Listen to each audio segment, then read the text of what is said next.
Criminal class, week 5.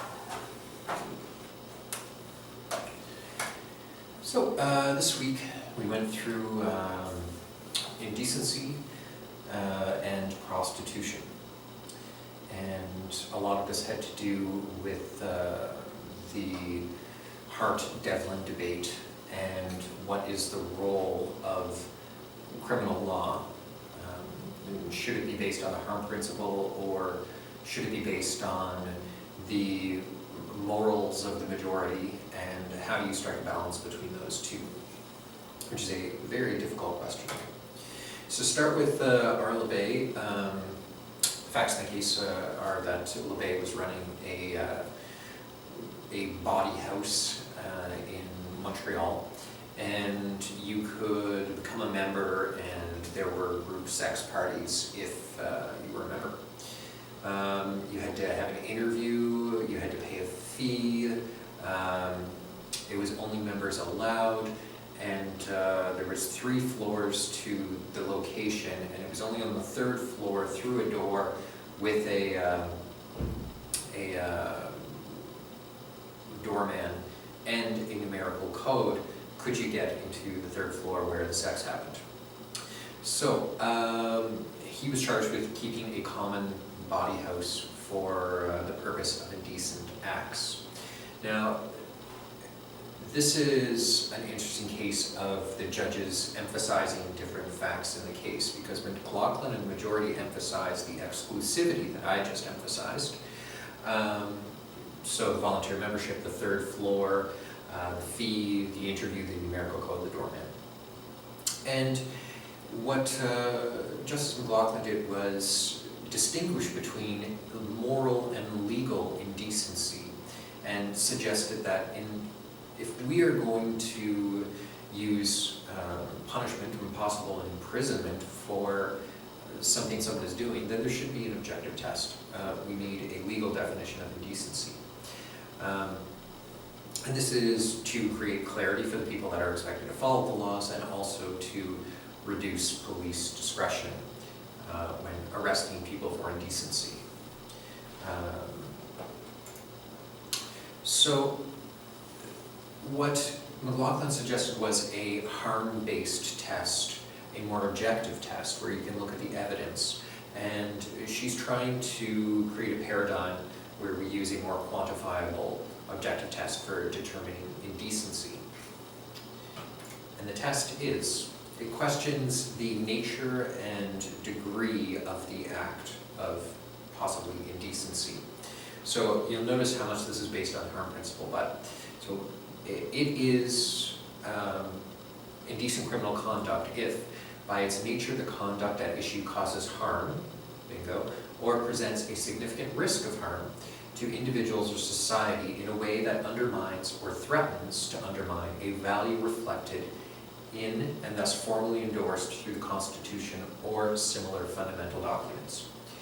So she's attaching the idea of morality and harm to our fundamental documents. So if a value is not expressed in a fundamental document, then it's not a moral that can be enforced through the criminal code, which is an interesting take. So the examples she gives as enforceable are confronting members of the public with conduct that significantly interferes with autonomy and liberty, as per the Charter of Rights and Freedoms, predisposing others to antisocial behavior, I'm not sure what document that's in, physically or psychologically harming persons involved in the conduct. So if by its nature it is counter to the values reflected in our foundational documents, then it could be an indecent act. But you also have to look at the degree that is incompatible with the proper functioning of society. So, okay, that's the test that she suggests. In the dissent, LaBelle and Bastarache say that the exclusivity is a facade. The doorman isn't going to kick anyone out. Everyone knows the number. And they focus on the general harm to the neighborhood and people who know it's there but don't like it, who are raising kids in the area, and certainly the kids possibly know about it. And anyway, so it could be encouraging others to do things that are considered immoral by some. What they suggest is that the harm principle is not enough, that the law is more than a quantitative evaluation of harm, and that if we replace concepts of tolerance and morals with simply concepts of harm, and tolerance based on harm, then we're replacing something that is based in a community moral with something that's based in nothing. And here they're referring to the harm principle and how it's not a principle of fundamental justice. So because it's not a principle of fundamental justice, you can't base your test for indecency in it. You're essentially basing it on nothing. I might disagree with that. I would say that she's basing it on our foundational documents and taking the values from those documents as opposed to what Bastarache and Lavelle are suggesting, which is the community moral. They continue to say that the criminal law does have a moral and normative basis, and McLaughlin is ignoring this. And they say that the community standard test is meant to reflect the community standards of morals, and in that sense it's meant to be objective. So it's meant to be a broad cross-section of people suggesting what is moral and what is not. The difficulty with that, though, is that it is a subjective test, because there's no one is going to say, I disagree with this, but my view is intolerant, and so they should be able to do it. So it's an interesting distinction between the community standard test and the test put forward by the majority. So the other criticism from the majority is that we live in a pluralist society, so whose idea of indecency do we use in the community standards test? And of course, who's willing to say that their idea is intolerant? So that's indecency and Arlebay. And one of the things we learned from this is that it's important to know who the judge is. So to get off the law and get on the facts of the case, what facts do you emphasize? And that is going to help argue the case, especially if the law is against you. So feminism and the law. I've got a feeling this is going to be on the test for some reason. Just the way she spoke about it in class. She probably feels a responsibility to put it on the test for a grander policy reason. But anyway, on page 82, they bring a lot to criminal law.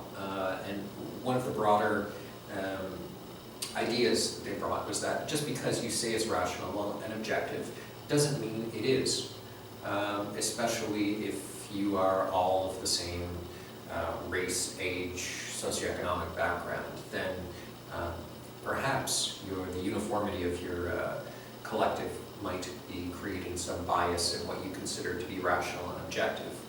So what they suggest is that judges need to take a more contextual approach and look at things from the position of the people who are in front of them. And look at things from the position of not just the people of a certain class and privilege, which I agree with, absolutely.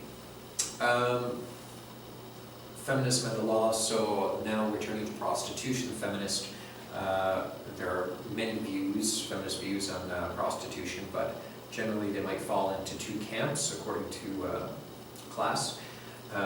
One says that women should be allowed to do what they please, it's their choice, it's their body, so let them do what they want.